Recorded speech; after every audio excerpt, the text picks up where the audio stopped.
Hey everybody, Breakthrough Health and Life Coach Glenn Hattem here. I'm here with my good friend DJ Brooks, and we are about to run a deep train today through some reality. And what I mean by that is I'm living over here in Boulder, Colorado. Where are you at, DJ? St. Paul, Minnesota. St. Paul, Minnesota. Now there's a lot of similar features. We're just talking about life, and there's a lot of common ground that we have. And at the same time, even though the sky is the same, underneath this underneath this bridge of common ground here, you've gone through a very unique life trajectory that as a young father who's got a very clear mission now and a very clear expression of yourself. There's a very different, both of us come from a place of purpose, strong place of purpose.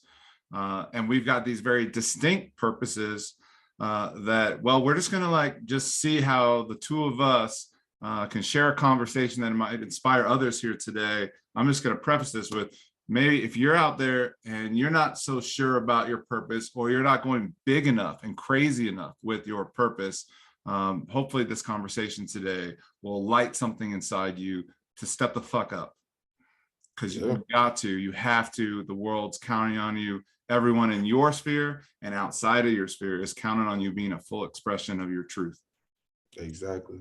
And a lot of things that people think aren't important. A lot of the little things that people are desensitized to or don't realize are bigger really impact a lot of the youth, especially myself, when it comes to hearing you guys' stories or even being able to express our own.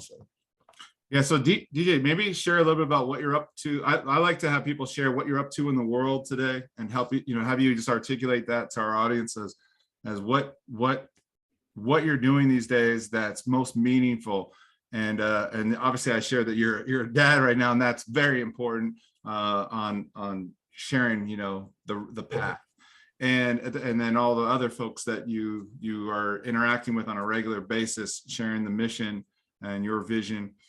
But also we're going to go back in time, and we're going to kind of figure out how the hell you got here and what did you have to go through. And we're going to talk about the messiness and some of the the painstaking challenges that you were faced with to grow yourself up, so to speak, or wake up to we were talking earlier about things that well, you're like, I didn't know when I was doing wrong shit. And I'm like, oh, that sounds familiar to me. Yeah. So please share. Yeah. So share about like you said, my name is DJ Brooks. Dejan is my real name. I'm 23 years old. I'm a fresh 23. My birthday was actually just April 7th. But currently I'm working as executive director for a youth-led nonprofit called World Youth Connect. I work with over 60 youth in the community, and we like to say we better the community by being the community. Those 60 youth break out into subgroups that target key problems or barriers in the community, and then we try to make them better. Like I said, we literally better the community by being the community. Also leading with John Bacall and Justin Penn, First in the Nation project to remodel school, like middle school age students. It's ending the pipeline from school to prison, targeting the 11 to 14-year-old age range, and kind of digging at their brains, seeing what they go through and what got them involved into the system, and how we can help stop other kids from being in their shoes, or how we can help kids in their shoes get out, creating a more personalized schooling approach for that age group is critical right now. And I'm also on the Council for Black Male Success, helping out with the rites of passage. I do a lot of facilitation. I attend a lot of meetings and try to bring other kids that I work with into this self-reflection zone, this safe space to kind of figure out who you are and where you're going with your life. So how powerful is that, being a mentor at 23? I'm coming up on 49. I've been doing mentoring for some time, but at 23, man, that's the way the world needs to be. Yeah. And I've learned we all need them, from our parents being our first mentors to going out there and like finding those John Bacalls and for me, it was Ophir Germanic and Corey Bird, and kind of using their knowledge to help fuel our own, like pique that interest and find that passion for really helping other people and doing what we do best. Now, tell us a little bit about what it's like growing up without a mentor and not having that guidance, that support, that input, that feedback on a regular. Tell us a little bit about what it's like, what you were like growing up. You're a very intelligent young man, and at the same time, you also are, you got street intelligence. I'm a people person. Okay, so growing up, my dad taught me not to judge people out the gate. So me not knowing you doesn't make me fear getting to know you. I give everybody the opportunity out the gate to just be themselves naturally. I don't want people to fake who they are when they meet me. I don't want you to shake my hand if you give hugs. That's just how it goes. Hey, I embrace pretty much everything and take it how it is. Going back to childhood, I was born in Minneapolis, on the south side of Minneapolis. Earlier days, it was more community involved. We did a lot of barbecues, the block parties. We were outside a lot more growing up.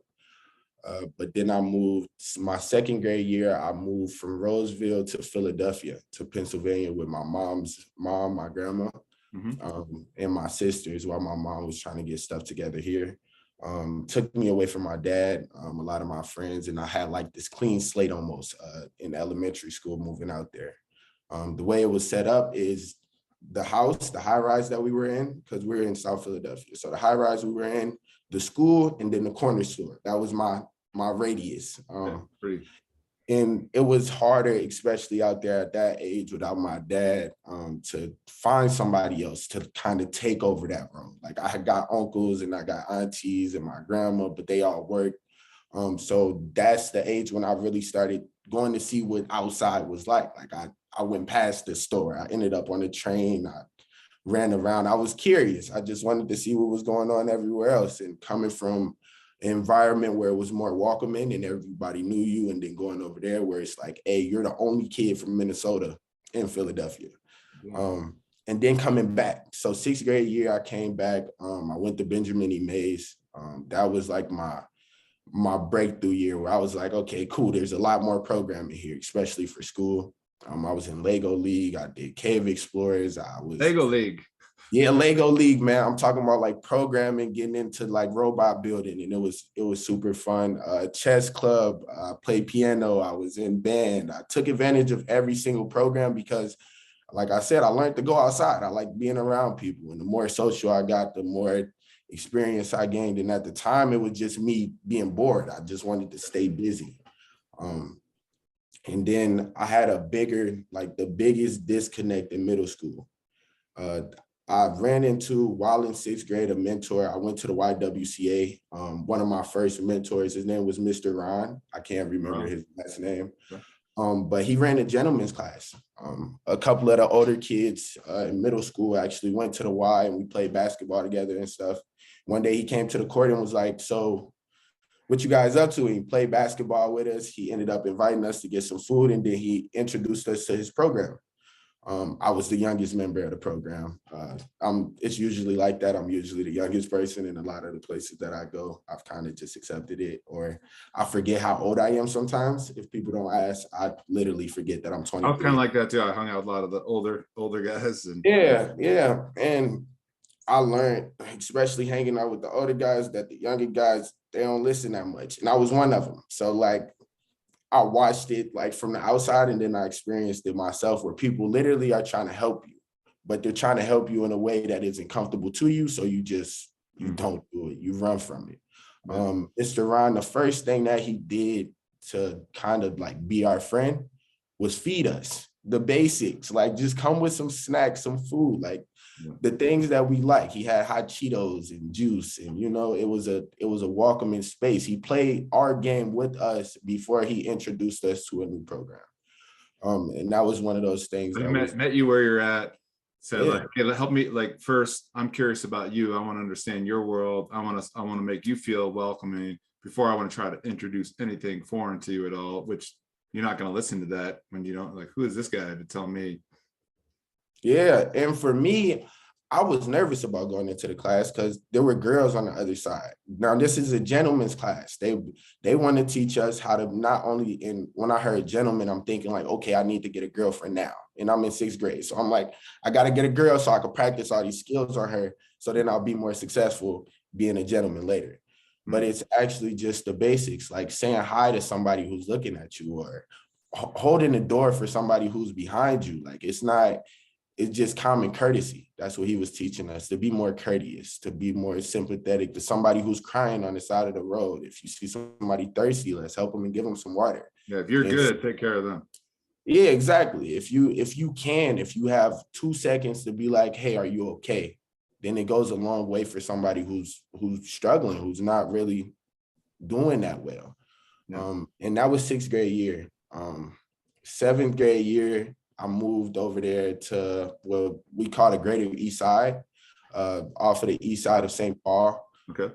And it was different. I got back into that north side environment where it was more inviting. We had block parties, but our block was our block. That's just how it was. It was almost like in the middle of the suburbs, where it was the only street with abandoned houses. And then next door, we got the most beautiful, biggest houses and boats outside, and everybody got basketball rims and everything. And that's where I ran into a lot of my mentors as far as like outside in the streets. I reconnected with my dad. My cousin was a big part of my life, Frank Andrews.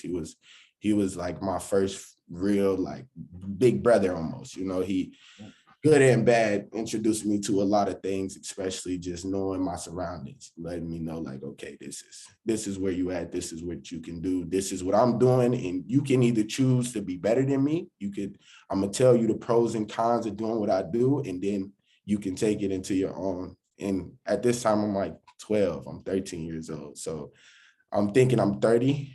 When I was 12, I thought I was an adult. My sister struggled a lot with mental health, so that pushed me out the house, anxiety and depression. So like one time my sister, she had an episode. She was just recently 2 years ago, after 10, 12 years of struggling, was diagnosed with schizophrenia. Okay.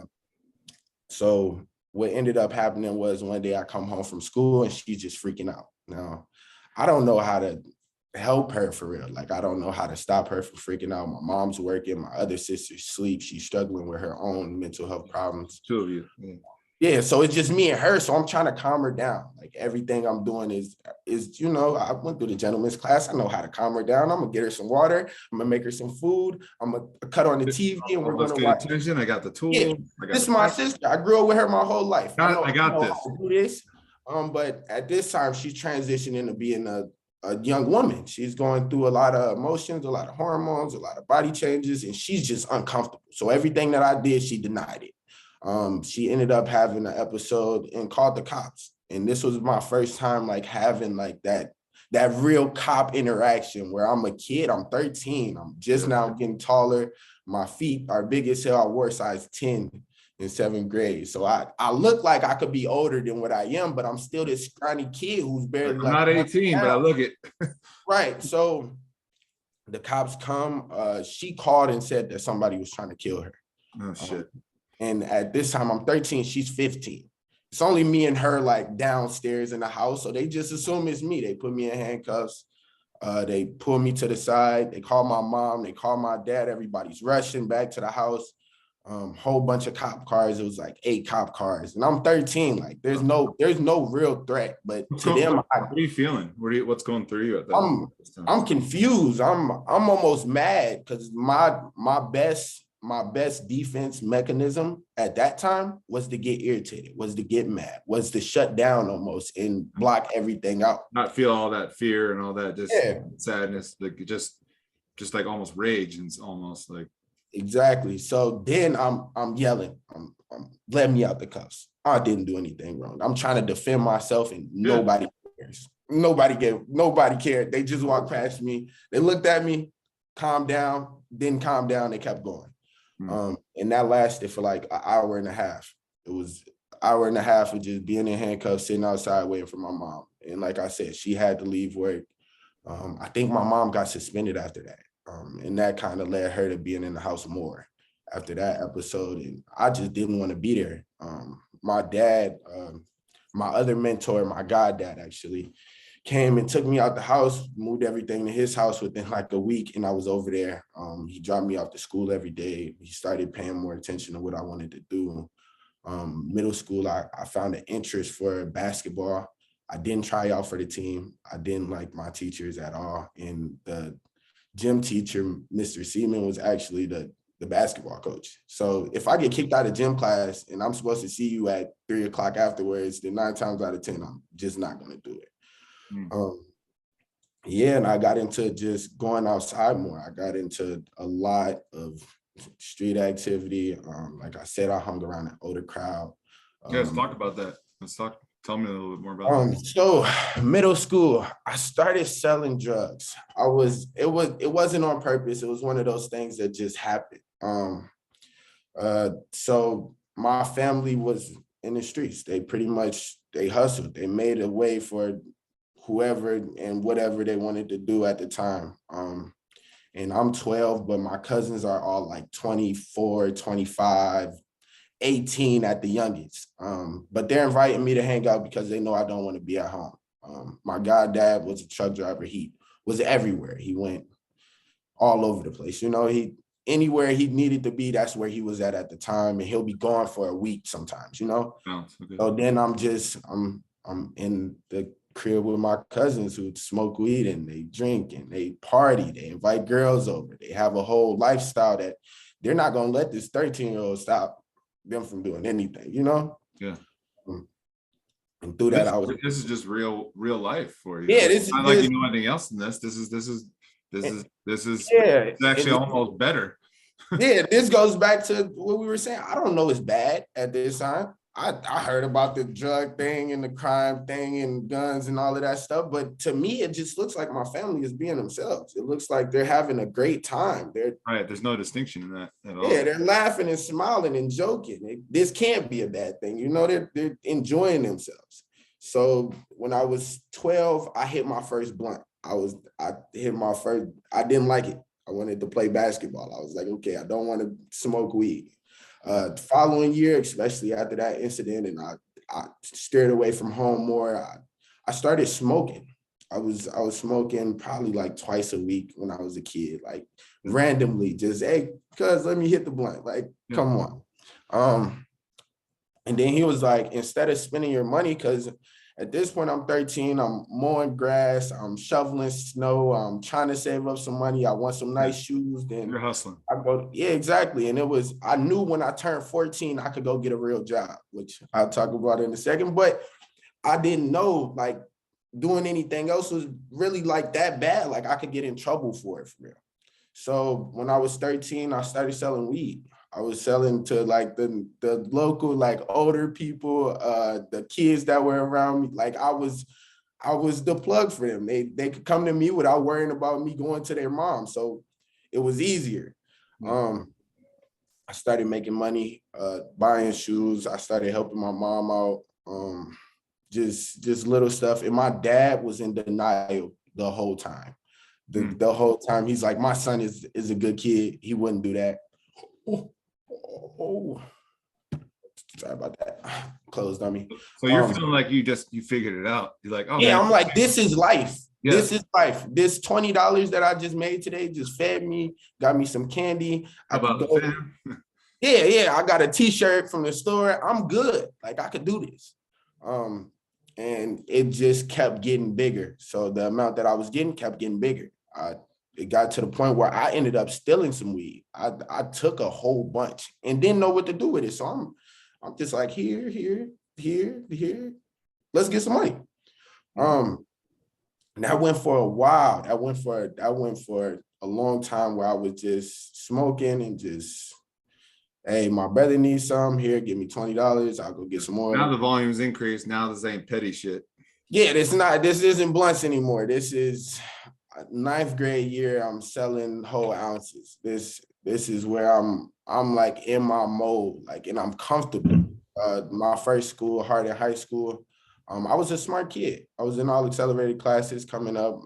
Had Yeah, you were second like a top grades in math, yeah, like math, science, and history. I didn't like reading, and I really didn't even like history because I was reading about stuff that already happened. And a lot of the stuff that they teach you, especially in conventional school, isn't about you. It's not about your history. It's more right. about history that they want you to know that glorifies the Yeah. states or Who won? yeah, conquering people and shit like that. Not That wasn't relative to what you need right now. not talking about the history of mental health or the history of science or the stuff that I was really interested in, or the history of basketball, where I was like, oh shit, Jordan, one of those things as a kid that you just know instantly. It wasn't personalized at all. But by the time I was in 11th grade, I was done with math, calculus, you name it. I got done. Battle Creek, they had a great program getting me through algebra and everything You were else. one of the top scorers in the district, right? Or Second highest map score, 6th grade year. I got to meet Superintendent Valeria of St. Paul's. She took me to a hotel. Me and the other students, she beat me by like 4 points, and I was devastated. I was one of those kids who was like, I gotta do better. I got you're smart at this time. yeah, You're like, I'm smart as fuck. I know my shit. from Lego League, from counting the hustling aspect of things helped me with numbers immediately. I knew how to count to 1,000 fast. Like we could do that all day. And I know how to multiply. I know how to divide. I know how to weigh weed. It was one of those things. I could grab a scale and I know that 28 breaks down 8 times and I'll have 3 5s. That's the easy side of it. Like, in the real world, you're using all this. Yeah. So here you are, you've had a taste of the good life, so to speak. Yeah. What is supposedly the good life, the way. And the American dream, the dream. I'm living the dream. I figured it out early. Yeah, so from 12 to 14, I'm just from 7th grade to 9th grade, I'm selling weed, I'm outside, I'm having fun. Me and my friends are going to go play basketball. I don't have a care in the world all through middle school. I'm getting suspended. I don't care.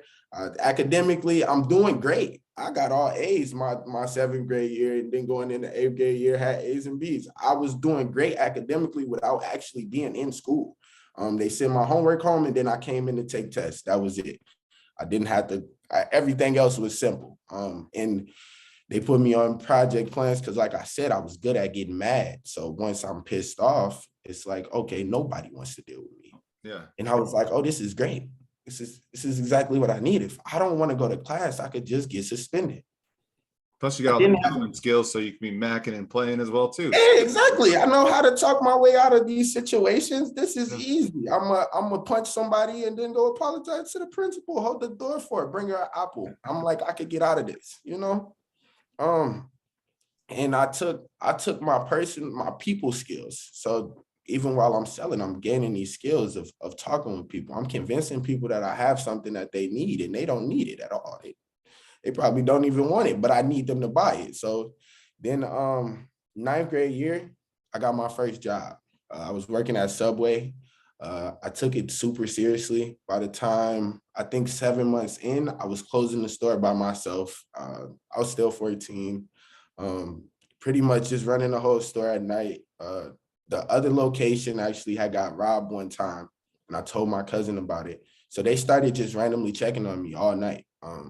Till I closed the store at I think it was 11 p.m. They'll check on me, then give me a ride home just so then I got there safe. Great. I got into basketball, stopped getting suspended as much. High school, I was doing better. 9th grade year, the transition from being able to do whatever I wanted to do into a structure where it's like, okay, it's time to take this seriously. This is going to lead up to your career path. This is what you're going to do in life afterwards. If you get in trouble now, you're going to get in trouble later. And everybody that I was around was going to juvenile. We had Totem Town, which was for the boys. They send them there for 2-3 months, and then they bring them back to school. That's how it went. They go and correct them, and then they put them right back into the environment that they got in trouble. So just bullshit. Yeah, just like, hey, you can get in trouble. This is jail. This is what prison is gonna be like if you don't change what you're doing. Yeah, and then come right back to the environment. Yeah, we didn't care. We were coming back. It took 2 months. We didn't want to be here anyway. So this is fine. We could do that. Yeah, and it set a bad trend for a lot of the people that I went to school with.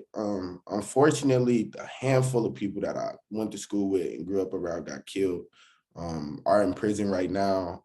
At 23, I've seen it all. Like, I've literally watched people peak and have hundreds of thousands of dollars to just go into prison, losing it all. And just learning that like the street life isn't worth it. And then I go and I met people. I talked to like Ophir. I met Ophir in my 10th grade year. I was 17. Actually, I was 17 years old. I had to transfer schools. I couldn't play basketball that year because once you transfer in one district, you can't play for the other school. I think they think you like still plays or something. I don't know why you can't play, but they just told me I couldn't play varsity, and that's where I wanted to be at. Yeah. So I sat out. I started hustling again. I was working at DTLR, which is a shoe place. I'm the youngest manager from DTLR in the history before they got bought out by Villa. I came up with a backroom SKU for the shoes. So like how you put them in the wall, they send me to like Mall of America, they send me Brooklyn Center, they send me to all these stores to like redo their back room. Working with companies to just like be able to understand the inventory and stuff like that. So I became known even more in the community as the shoe plug. And not only was I still to this day have probably 40 pairs of shoes in my room right now. And I just moved downtown St. Paul. So you got this legit responsible path that you're like, you know how to handle shit. Like, yeah, it's almost like on the storefront, like you're good. Like, yeah, knows you're solid, you know. Yeah, and relationships are my biggest selling point. Yeah. If I know you got kids, I'll show you all of the shoes that's on sale for kids. If I know you smoke, I'll show you the stuff that you can afford. I'm not here to judge you. I'm not here to be like, okay, you can't afford these Jordans, get out.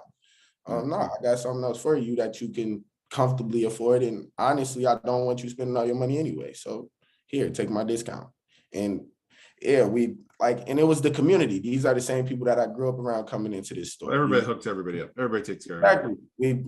We did this trade of things. Like if my mom was braiding hair at the time and somebody needed their hair braided, I'll send them over there. They'll help me go get some clothes from a store that I wanted. So it was just like that big community aspect. So once I transferred schools and my mom moved from the east side to Oakdale, I was by myself again. It was almost back to the Philadelphia situation where if people wanted to see me, they had to come to me. And a lot of times it's like 15, 20 minutes away from the east side. And then it's like 50, 30, 40, 50 minutes away in rush hour from Minneapolis. So nobody really came. So I started hustling again. I was right back to it. At this point, I had saved up some money working. I had a consistent income that could help me pay my bills as far as my phone bill, my mom. I didn't have a driver's license at the time. I didn't really care.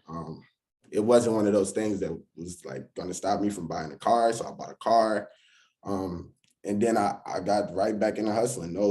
No basketball, no nothing to do. And 6 months into that school, I got kicked out.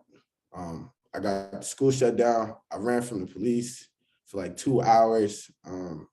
Pretty much, it was a drug deal gone bad almost. I didn't get to sell anything. It wasn't like, I didn't do anything really in school ever. I never bought anything up to the school. And if I did, it stayed in the car. But a student, white kid, hit me one day, was like, I need something. He had sent me off. So I texted him like, bro, you could have just told me no. I don't care, but don't waste my time. He texted me back with a gun and was like, I don't care what you're talking about. So I texted him back with my brother. Like, we don't care what you're talking about. So I go to the school. Apparently, he showed the video to the teacher. The teacher was looking for me all day. Now, remind you, I've been done with my core classes. I don't need to be there other than half the day. So I go in at lunch.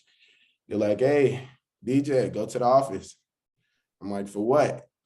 Prior to this, my girl at the time had texted me like, DJ, they're looking for you. So I knew what I was walking into, but I wasn't sure of the extent. Now, I've gotten in trouble. I've been in cuffs, but I never went to jail until now.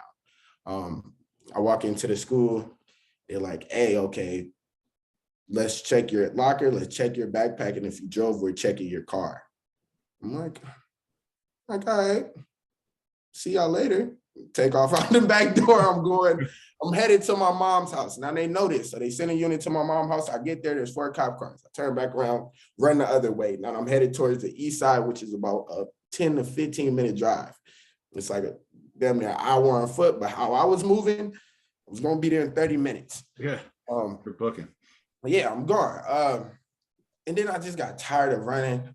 They called dogs. I think I had like 17 trespassing charges from running through people's backyard. I got the church shut down. I got an elementary school shut down, and my school went on red alert because they were looking for guns. They didn't care about the drugs. They were looking for guns. I didn't have no gun on me.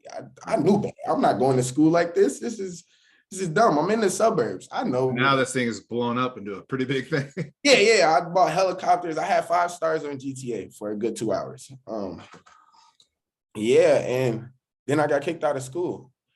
And I was like, what am I finna do? I went to jail. For a couple weeks. They decided that since I didn't have a criminal record and I was this smart kid who pretty much just made a bad decision because he was bored and not making enough money, and they took in consideration my sister's mental health and me not being able to go home and my mom struggling with money, and they very lucky. Yeah. It was a good thing and a bad thing because that's how they looked at me for the duration of me being on probation as a kid who potentially is going to get in more trouble. And I already knew better. I was like, at that point, after I got caught with the weed that I had took anyway, I didn't end up paying for that. I got in trouble. Like, my family was highly disappointed in me. And that disappointment made me want to do better. So now I'm looking for a place to do community service. They hit me with like 300 hours of community service at 17.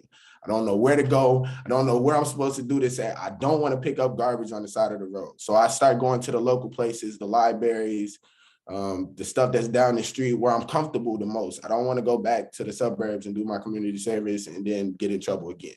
Yeah. And at this point, I'm like, they're targeting me. Like, so you're highly motivated. Like, I gotta get some straight and narrow path as quick as possible. So 2016, I bumped into Ophir, Germany.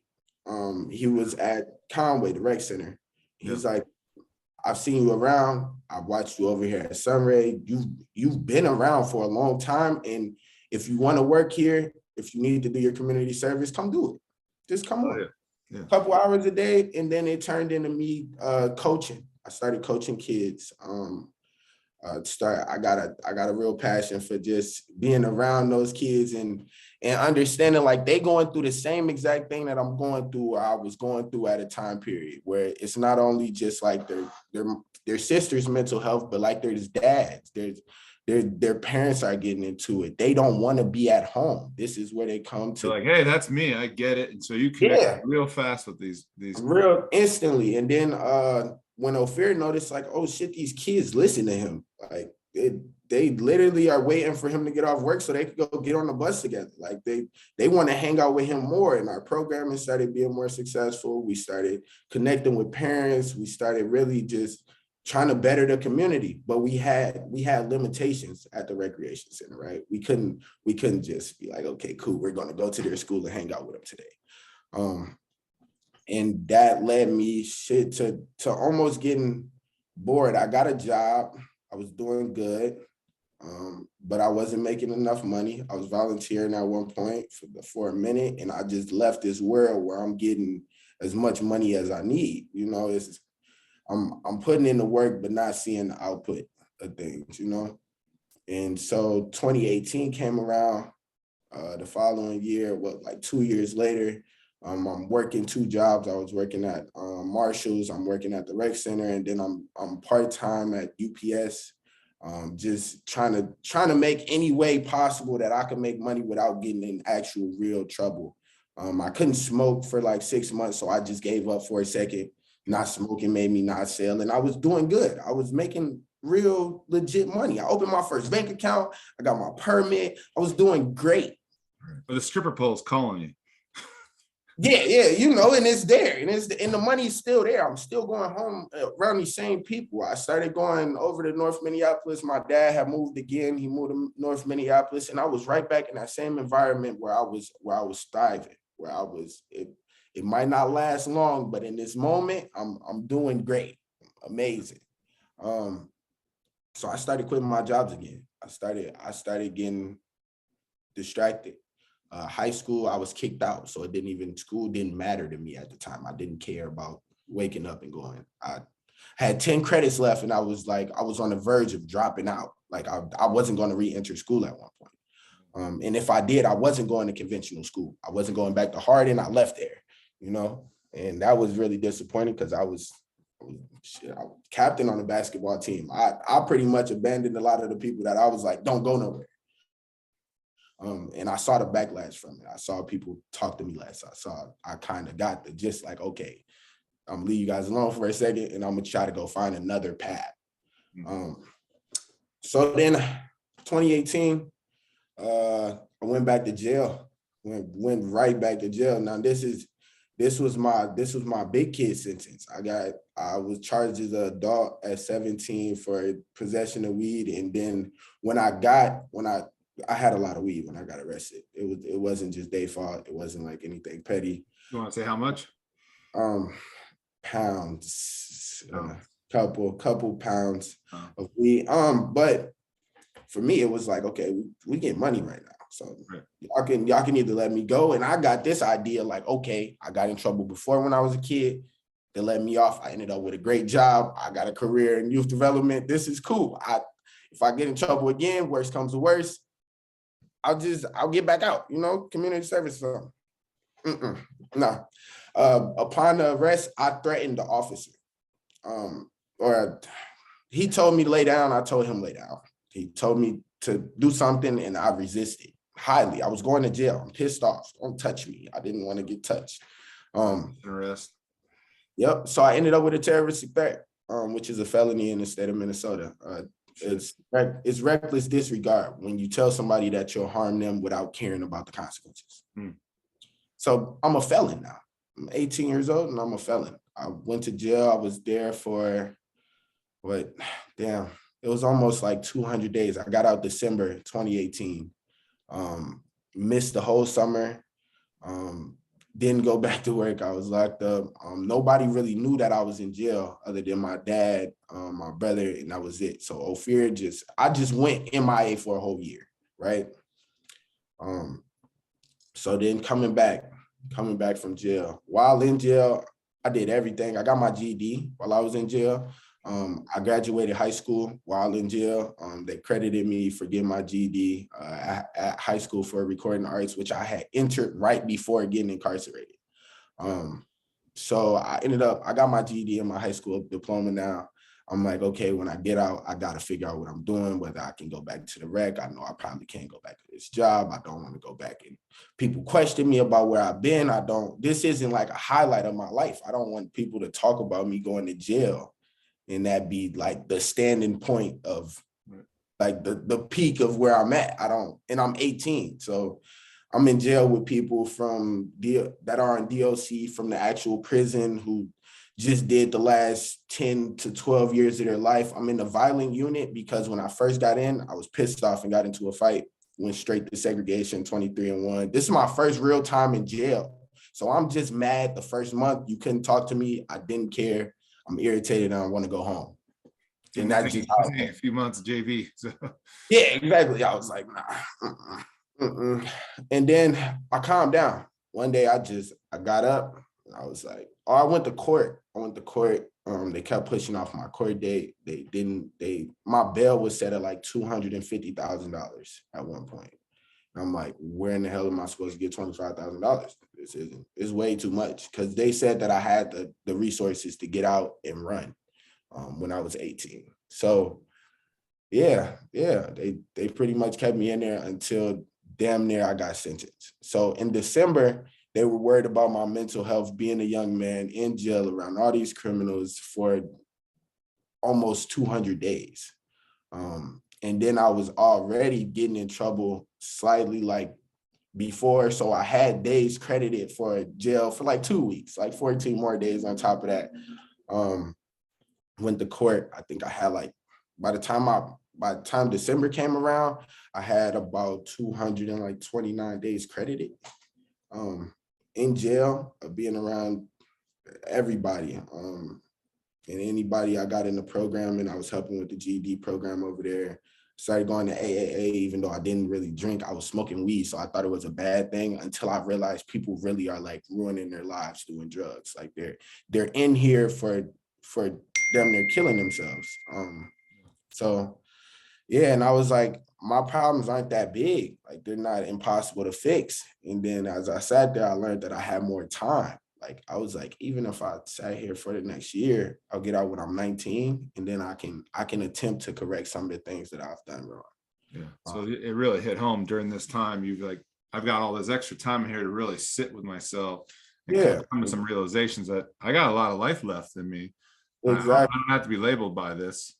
I'm gonna be free from this here, but it's up to me now to start really, you got this contrasting aspect of yourself that's been showing up in your life of like opportunities that can really lead to a good life and making a difference with people's lives. You've seen it over and over, and then there's falling back into this routine that you already know where it gets you, and it's like, it got me here. These choices, my choices, are getting me here. So I'm hearing that you came to that realization in there. Well, how does that lead to where you're at now in life? Like what realizations kept coming when you started moving in that direction of like, been there, done that, let me explore deeper and heavier in this direction now?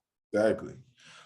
So upon me getting released from jail, after that long stretch where I just was confused, I'm thinking like, I'm on my way to prison. At this point, I don't care. Send me to prison, get me out of this jail. They ended up setting my bail at 10,000. So I got a conditional release, right? They set my bail at 10,000, and I go get a mental health eval. I had to go to 1-day anger management class. I had to go get all these diagnostics to figure out if there was really something wrong with me mentally, right? At the age of 18. Yeah. He's young, he's just being 18. They're like, there might be something deeper that we need to figure out. So they made me go to therapists. They made me do all of these classes. They made me do 1-day anger management, which didn't do anything. I'm in there with people for domestic assault. And, they've been through these classes 1,000 times. They're like, this is some bullshit. Pay for the class. They're going to let you bail out. So I managed to scrap up $1,000. I bailed out of jail December. In my first 2 days out. So my first 2 days out of jail, I didn't have a phone. I was behind on bills. My mom, she wasn't answering the phone for a while. I wasn't communicating with anybody when I was inside.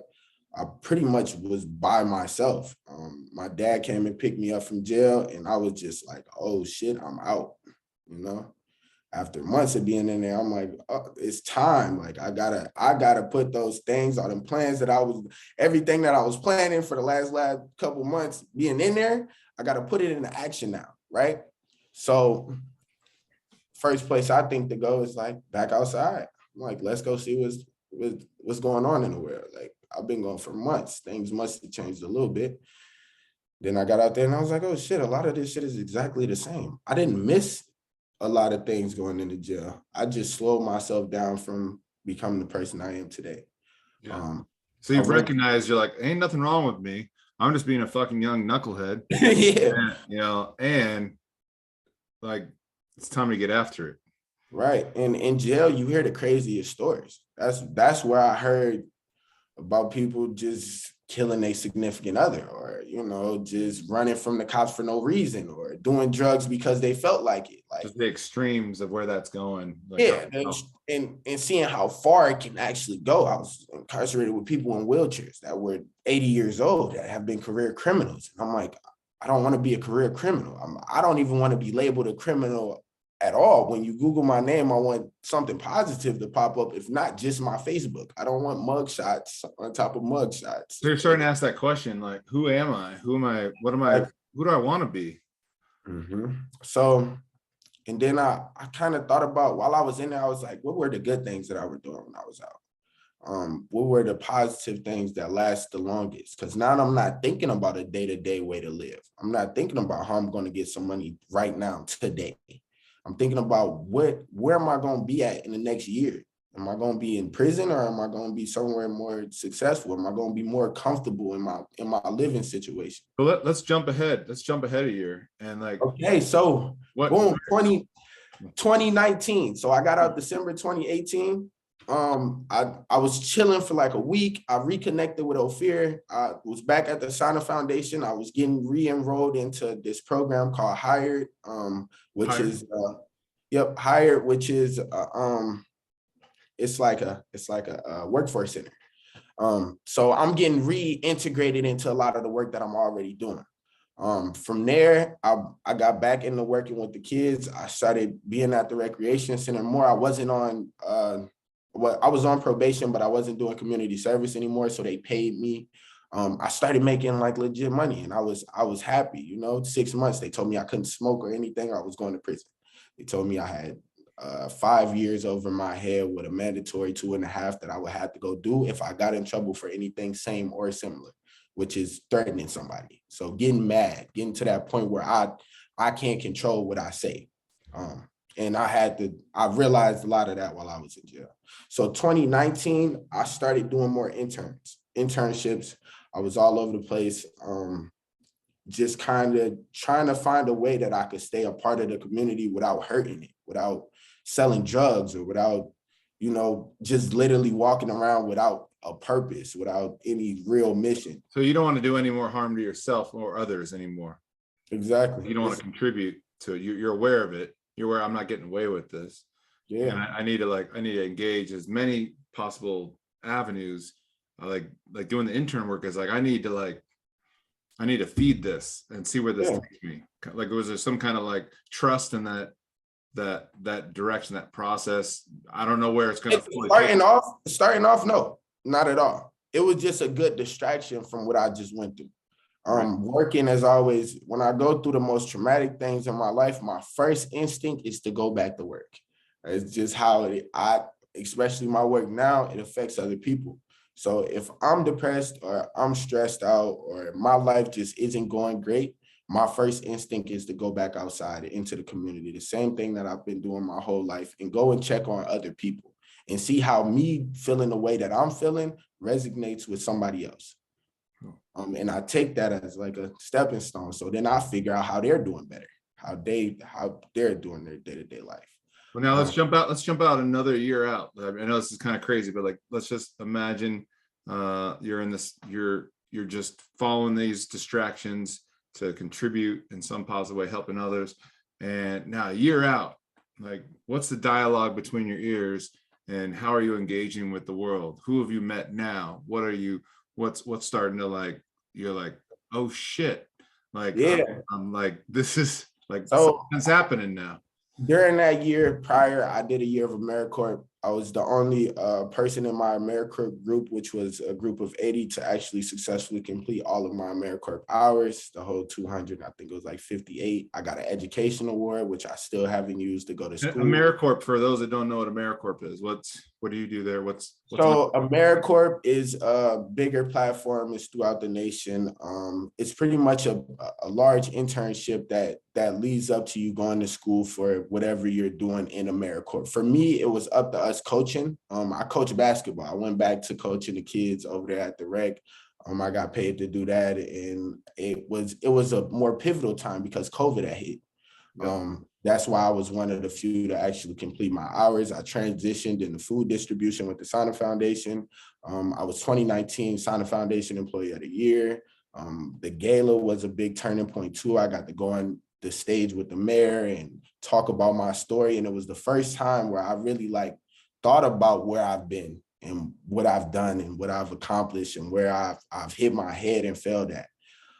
So going into 2020, COVID hit. I wasn't really satisfied in the position that I was in when COVID had hit. I wasn't working with kids anymore until further on when we started doing the distance learning, and I wanted to further my career. This is before the kids. This is before, and I'm like, how can I do more? how can I do even better than what I'm doing now? And I was employee of the year, cool. That's a nice peak, but how can I keep going up without taking 4 years of my life and going to school? Because the only way that a lot of people were telling me was like, you got to go get your degree. You got to go get your degree. You got to go get your degree. I'm like, there gotta be another way. Like there has to be somebody that's out there that's doing the same type of work that I'm doing at my age, right? And at this point, I'm 20 years old. You're already asking this question. You're like, it's got to be another way other than what everyone's telling me I have to and need to do. And it's not resonating for you. It's got to be another way. Exactly. And I know if I go back to school, especially right now, it's online. I'm going to be sitting here at the computer in my house. I'm going to get bored. I'm going to be wondering what's going on outside, even though we all wear masks and everything else. I know there's someplace else that I can help in some aspect. And that pushed me to start doing more stuff. I also did my first year with the Council for Black Male Success 2019. Black Male Success. Yeah, introduced to it by a good friend of mine. He's actually my kid's godparents. His name is Christian McClary. He did adult literacy and came and worked with me at the Sana Foundation around the time and ended up leaving.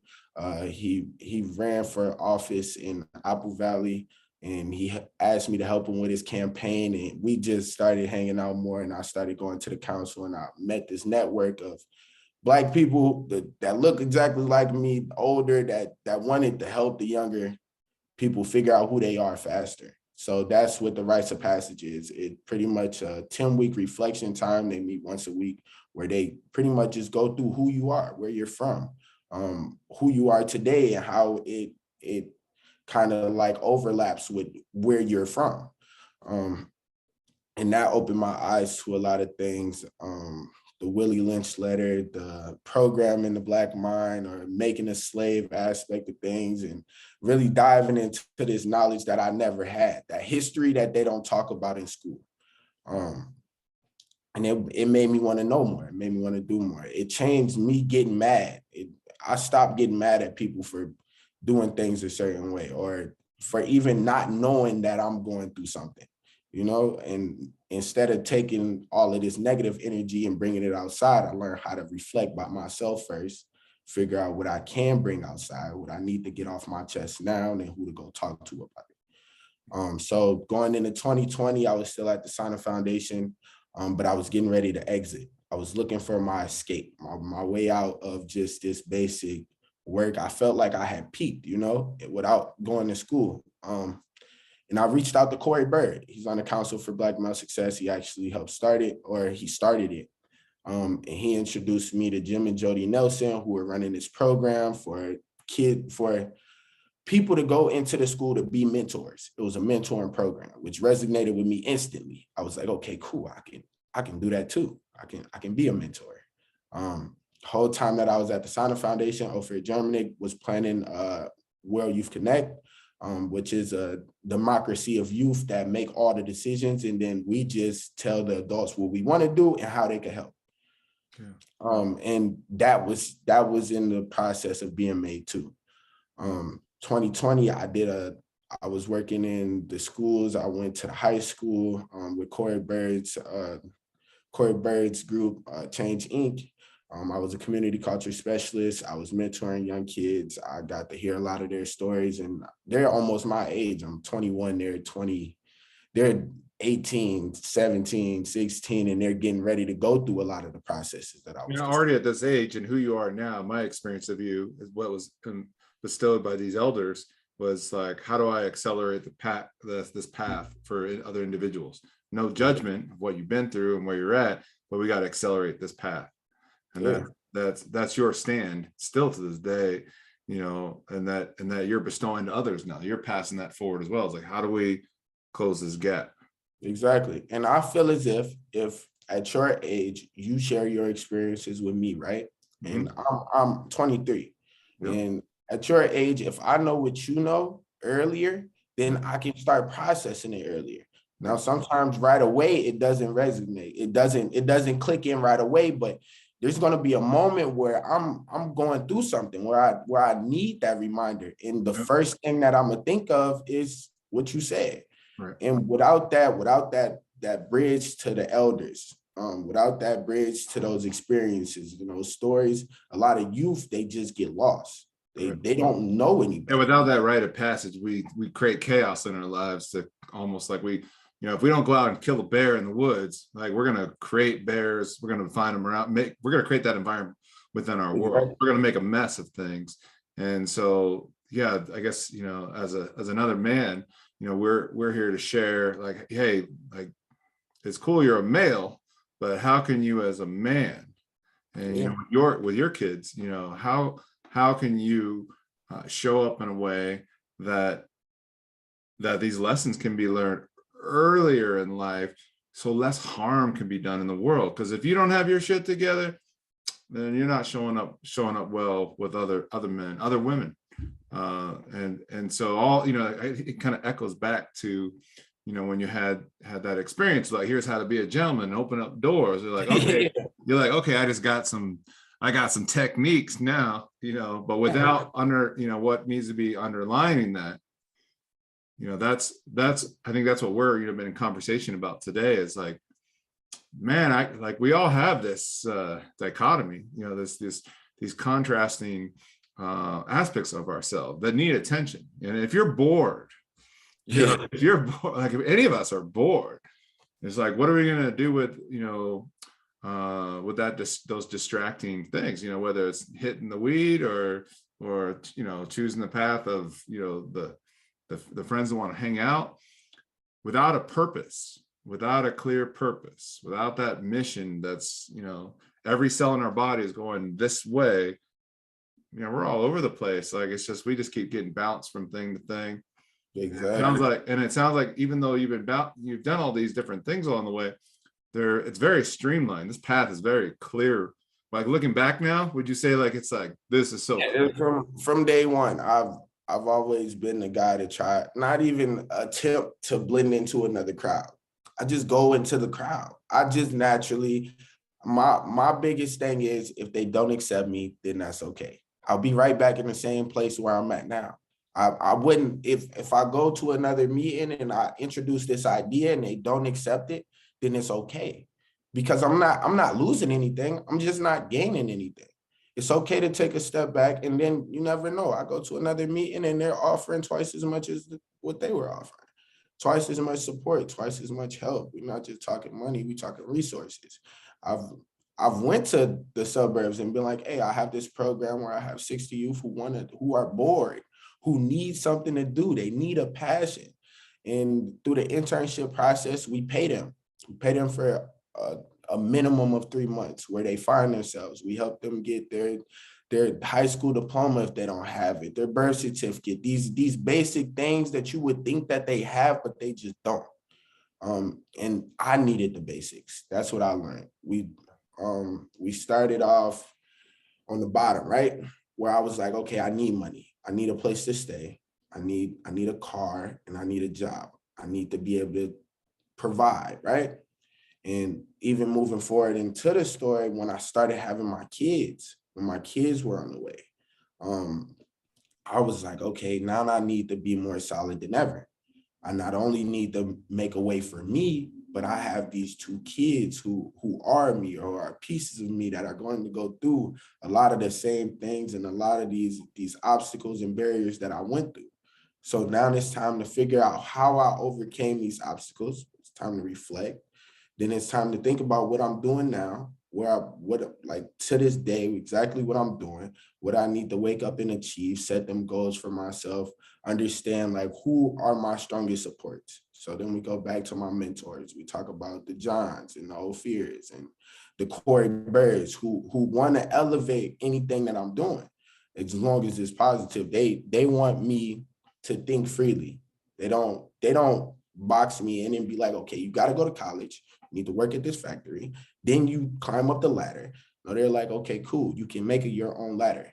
You can take your own steps. If you see that you don't need this right now, then take your time. You have time. And that's what I had to learn was I'm not in a rush. I'm not in a big rush to do anything. I don't need the press getting a job at a big company or doing anything that would jeopardize what I'm doing now, because I understand that I have time to build it. I have that support that even if I hit my head right now, and if I mess up right now, then there's this direction, there's this path that I'm on, that I know that I'm headed to something better.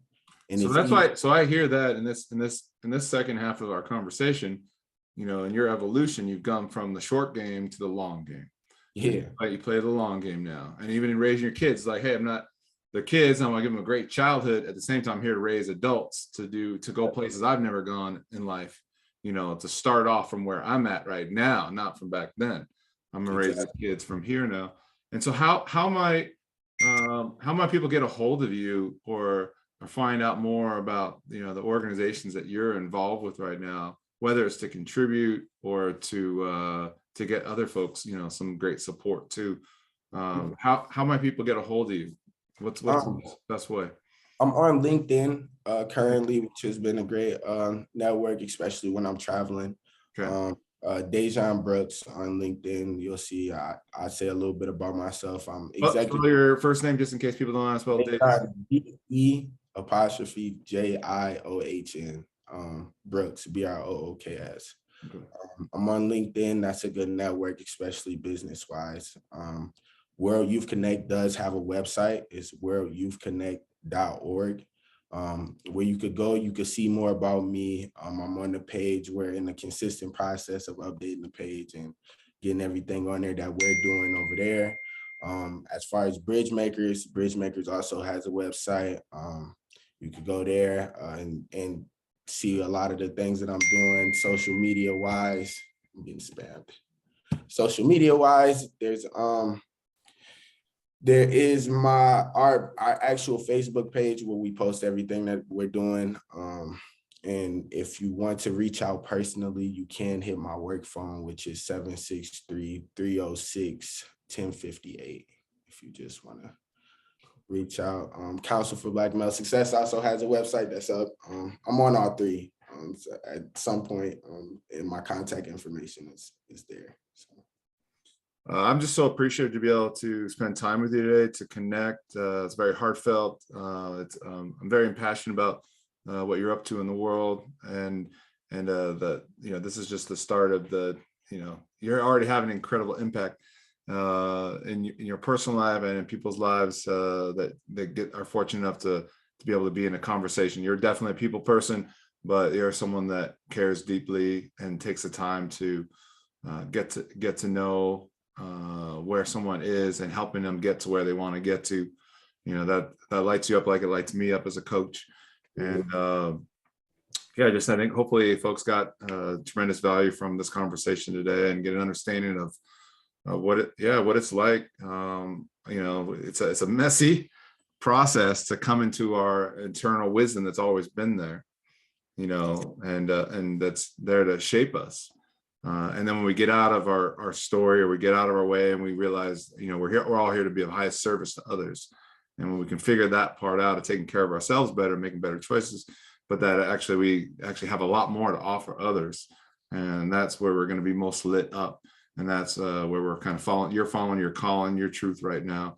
And it's expanding and taking you places that, you know, I always like, I don't like saying it, but it's magical. You start, it's like, oh, wow, meeting this person, this door is opening up as soon as you stop doing some of the side steps. Yeah, as soon as you're willing to, you know, and everybody gets to this point of their life at a different time. As soon as you're willing to open up your mind and realize that being present isn't always enough. You gotta want to make that progress. You gotta want to do a little bit more. And it's not a competition. It's not me doing more than you. It's me doing enough for me. It's me taking in and being able to process a lot of these things and understanding more for myself.